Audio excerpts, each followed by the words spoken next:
Hello everyone, welcome to Talent Sprint. So in this session of history, we'll be discussing the British conquests in India. So what do you mean by British conquest? How British has eliminated other Europeans in India, particularly French, Dutch and the Portuguese. Okay, so British has established its supremacy through some wars.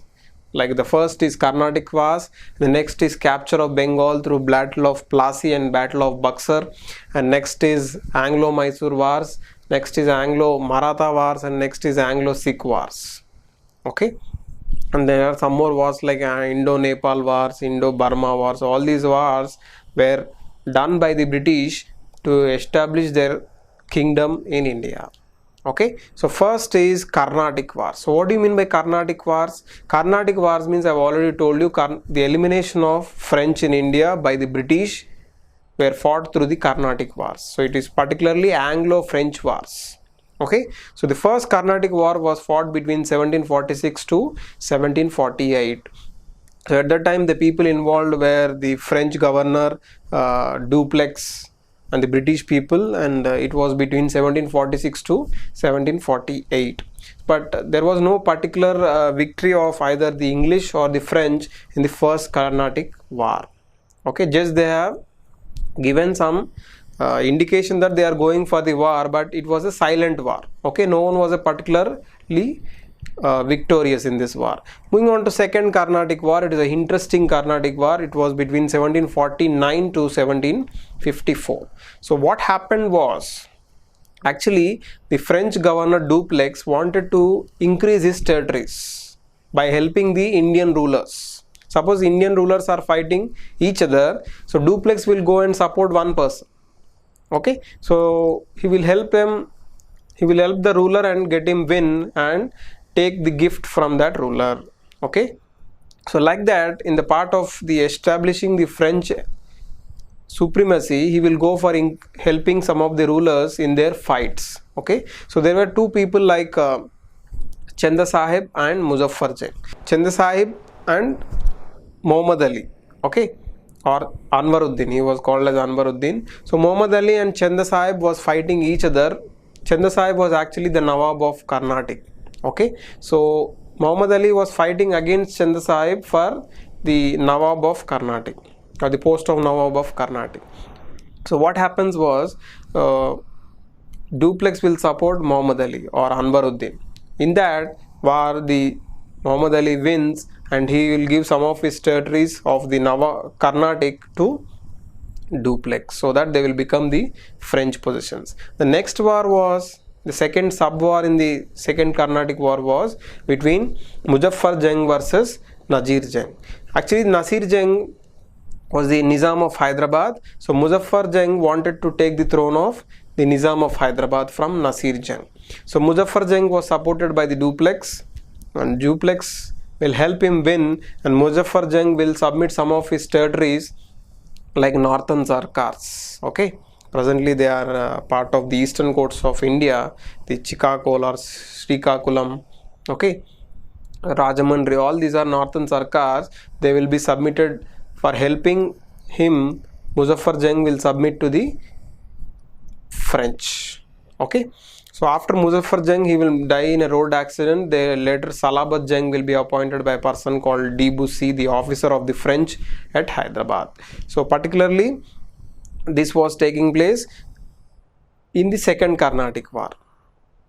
Okay, clear with this? So in the second Carnatic War, the French will be winners. Okay, moving on to the third Carnatic War. It has taken place between 1758 to 1763. Okay, so French will be more anxious to establish its post, but it will be curtailed by the British. So after Dupleix, there was another French governor general who was appointed as, his name was Count de Lally. Okay, so he'll be fighting against the British governor general Sir Eyrecourt. Okay, Sir Eyrecourt in the battle of Vandivash in the year 1760. Okay, 1760. Later the French positions, the British will win in this, the French positions will be taken away by the British.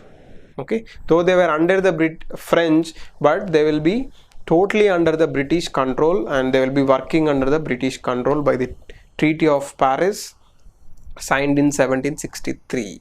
Okay, later the Anwaruddin or Muhammad Ali will be caught and killed. The Carnatic will also be taken over by the British. Okay, so these three were the Carnatic wars, first, second and third. By 1763, totally the French possessions of India will be taken over under the control of the British. Though British will not directly ruling those places, French will be ruling, but they will be under the British. So like this, the French possessions will be taken away by the British to establish its supremacy and its capture.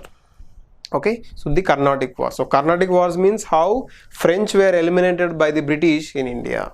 Okay, next moving on to the conquest of Bengal. This is very important as far as examination is concerned. So how Bengal was captured? So Bengal was ruled by some people like Anwaruddin. Okay, Anwaruddin was he was ruling from the Mughal side. He was a Subedar of Bengal. Later Shujaduddin comes later. Siraj-ud-Dawla comes. Okay, so during Siraj-ud-Dawla, what happens was, in the year 1717, the then Mughal ruler Farrukh Sir will grant permission to the British to trade freely in the place of Bengal. That is called free dastaks or free passes to trade freely in the place of Bengal.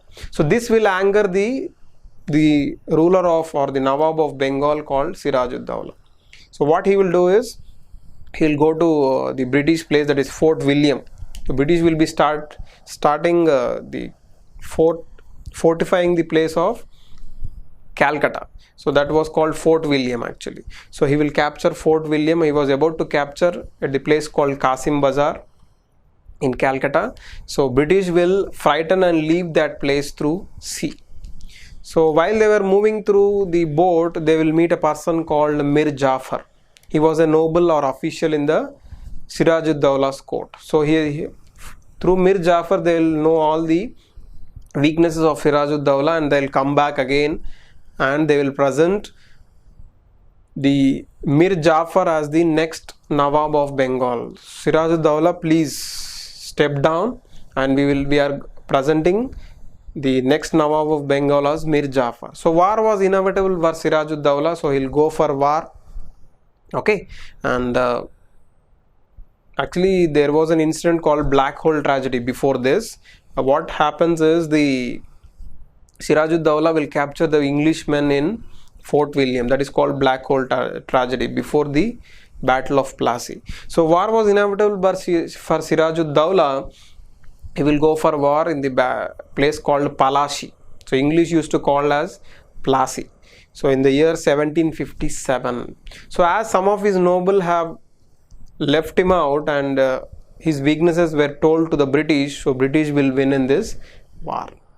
Okay, so Siraj-ud-Dawla will get defeated in the Battle of Plassey in 1757. This is a very repeated question in many general studies examinations.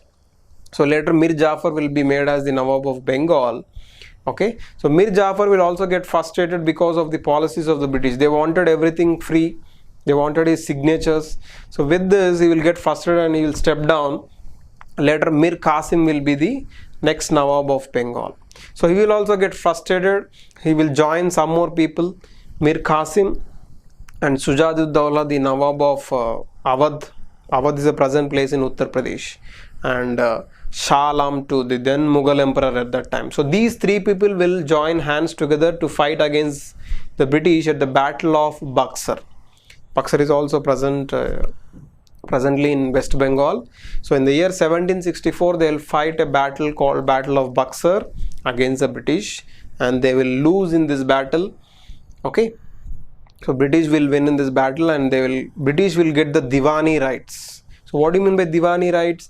Diwani right means right to or freely trade in the places called Bengal, Bihar and Odisha. Okay, presently they were actually, Bihar and Odisha were the part of Bengal presidency. Okay, so they will get the free passes to trade with Bengal, Bihar and Odisha, and also they will take the total control of the Bengal presidency called Nizamat of Bengal. This is called dual government. First is Diwani rights, second is controlling the total administration of Bengal called Nizamat of Bengal. So these two are called dual government or double government of, which is taken by the British. So like this, the Bengal will go into the British hands. So first was French possessions, next is Bengal. The next is Mysore. So Mysore was actually ruled by Wadayar family, the Wadayar kings. They were under the Vijayanagara Empire. Okay, so a person called Hyder Ali, he was a commander-in-chief to Krishnaraja Wadayar II. Okay, so subsequently he will take the power from Krishnaraja Wadayar II and declare himself as a ruler of Mysore. Okay, so Mysore was under Hyder Ali. So British wanted to take these places of which were under Hyder Ali or under in Mysore. Okay, and some more places were also wanted to be conquered by Hyder Ali, and he will subsequently lose it to the British. So through these Anglo-Mysore wars, there are 4 Anglo-Mysore wars which were fought by the British and the Mysore kings. So the first Anglo-Mysore war has taken place between 1767 to 1769. It was between Hyder Ali versus the British. Okay, so what happens was the British will tie up with Nizam of Hyderabad and the Marathas to attack on the ruler of Mysore, that is Hyder Ali. But what happens was Nizam of Hyderabad and Marathas will favor Hyder Ali and he will defeat the British in the first Anglo-Mysore war. So who was the winner? Hyder Ali was the winner in the first Anglo-Mysore war, and Treaty of Madras will be signed in 1769. Moving on to second Anglo-Mysore wars, it takes place in 1780 to 1784. At the time, the Governor General of the Bengal was actually Warren Hastings. Okay, so he will be taking care of all these wars at the second Anglo-Mysore war. Okay, so what happens was when the English wanted to attack a place called Mahi. Okay, presently Mahi is a place surrounded by Kerala. It is under Puducherry Union Territory. Okay, so Mahi was captured, which was under the Hyder Ali and the French possession. So English wanted to take that place, so they will attack Hyder Ali. So Hyder Ali first he will resist, but later he will die in this battle. So later his son Tipu Sultan was the son of Hyder Ali. He will fight, but though he will fight, he cannot capture the Mahi, so he will sign the Treaty of Mangalore in the year 1784, giving away Mahi to the British. Though it was under French possession, but it will be totally controlled by the British. Okay.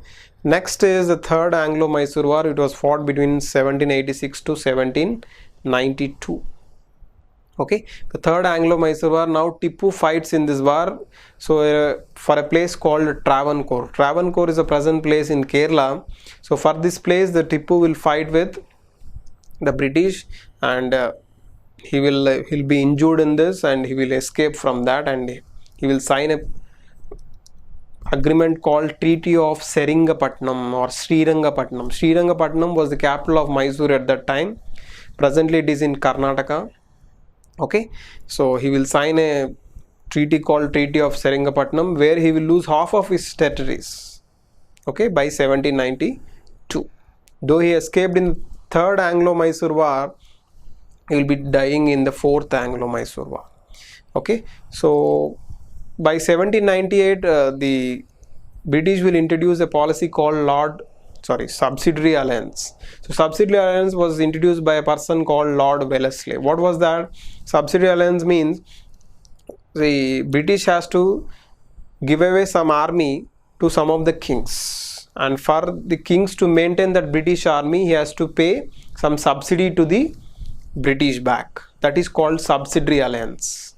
For permanently stationing the British forces inside a Indian ruler kingdom, the Indian ruler has to pay back some money to the British. So this Subsidiary Alliance was not accepted by Tipu Sultan, and he will fight a war with the British in the fourth Anglo-Mysore war. It takes place in the year 1799. So he will die in the war, and total Mysore comes under the British. And the British later retains back the Mysore to Wadayars, and the Wadayars will be ruling independently, but they will be under the control of the British indirectly. Okay, so this is about the capture of Mysore by the British. So first they have captured French places, next Bengal, next Mysore. Next capture was the Marathas, the Marathan kingdom rulers. So slowly they were expanding their territories, the British people. Okay, so Anglo-Maratha War. So the first Anglo-Maratha was fought between 1775 to 1780. Okay, after the death of Shivaji. Shivaji dies in 1680, but there were some weak rulers. They are called Peshwas. Okay, so in the first Anglo-Maratha War, after Madhav Rao, a person called Peshwa of the Marathas, he was a Peshwa of Maratha at that time. So he dies. There will be a conflict between the rulers who was to come. Okay, so there will be fight between the British, and a treaty of Salbai will be signed in the year 1782. Okay, and this ended the first Anglo-Maratha. No one was particularly winner in this. Okay, some treaties, some places will be given to the British by the Marathas. Okay, moving on to second Anglo-Maratha War. It takes place between 1803 to 1805. This was during Lord Cornwallis. Okay, so when the Bajirao II was installed as Peshwa after the death of Madhav Rao II, there is again fight between Scindias and Holkars. Okay, so these people again fight each other at the second Anglo-Maratha War, and British will help some people and capture some places. So British will be winner in the second Anglo-Maratha War. And the next third Anglo-Maratha War will end the total Marathan Empire. The third Maratha War was during Daulat Rao Shinde. He was the fourth major Maratha Rao ruler. He wanted to take revenge on the British for taking some of its places. So though he wanted to take some revenge, but totally the Marathas will get defeated. Okay, in the third Anglo-Maratha War. So the three Anglo-Maratha Wars, the British will take the possession of the Marathan kingdom by 1818. By 1818, almost 2/3 of the India will be taken away by the British. Totally south will be under the control, as well as the eastern part of India, that is Bengal. Next, annexation of Sindh. Now we'll go to the northern and northwestern part. So next is annexation of Sindh. So Sindh was ruled by a people called Amirs of Sindh. They were weak rulers. So a person called Charles James Napier, he was appointed by the then Viceroy of India, Governor General of India. It's called Lord Ellenborough. Before Ellenborough, Lord Auckland. Lord Auckland was replaced by Lord Ellenborough. So Ellenborough will appoint a person called James Napier as the Major General for the command of the northwestern India. Okay, so under James Napier, he will go and fight a small war with the Amirs and get back the Sindh place. Okay, so he will write a message to Lord Ellenborough saying, I have sinned. Okay, you can see on the screen, this was a message sent by Charles James Napier when he has taken the Sindh. So he will become the first Governor General of Sindh after the Sindh was captured. Who? Charles James Napier. Moving on to the next annexation, that is Sikh Empire. So Anglo-Sikh Empire was actually ruled by a great person called Maharaja Ranjit Singh. So he was called as the title by the people Sher-e Punjab. Okay, the Lion of Punjab. After occupying Lahore in the year 1799, he makes it as capital. So actually the Sikh Empire was from the north of Satluj to the northwestern Himalayas. This was the total kingdom of Sikh Empire. So British thought that if we take the Sikh Empire into our hands, so most of the India will be going into our hands. Okay, so but Maharaja Ranjit Singh dies in 1839 and he was followed by weak rulers. So this was the chance for the British to take the Sikh Empire into hands. So it will go for two wars, that is first and second Anglo-Sikh wars. So first Anglo-Sikh war takes place between 1845 to 1846. Okay, so at that time, the Governor General of India was Lord Hardinge. Okay, so under Lord Hardinge, the Sikh Empire will be revolting against the British and they will be defeating the British, and there was a treaty signed between the Sikh Empire and the British. It was called as Treaty of Lahore. It was signed in the year 1846, and half of the Sikh Empire will go into the British. Later the second Anglo-Sikh War was taken place between 1848 to 49. Okay, so during this second Anglo-Sikh War, Lord Dalhousie was the Governor General of India. So he will be going for the annexation under doctrine of lapse. So he will be going for the annexation of the Sikh Empire by the year 1849. The Kohinoor diamond, which was actually under Maharaja Ranjit Singh, he wanted to give it to Puri Jagannath for the Puri Jagannath temple at Odisha, but his will not be fulfilled and it will be taken away by the British. Okay, so Maharaja Ranjit Singh will take the Kohinoor diamond from Nadir Shah, and subsequently it will be taken away by the British when it takes the Sikh Empire into its hands. So like this, the Sikh Empire will go into the hands of the British. So by 1856, more than two-thirds of India will be going under the hands of the British. Okay, so like this, British has taken the supremacy of India through the various wars. Either they will go for war or they will go for mental tricks, like they have taken the island of Bombay by marrying Portuguese princess in 1662. Okay, so like that, British has taken the supremacy of India through various wars and mental tricks. So hope you have learned enough things in this topic. We'll meet in the next session. Thank you.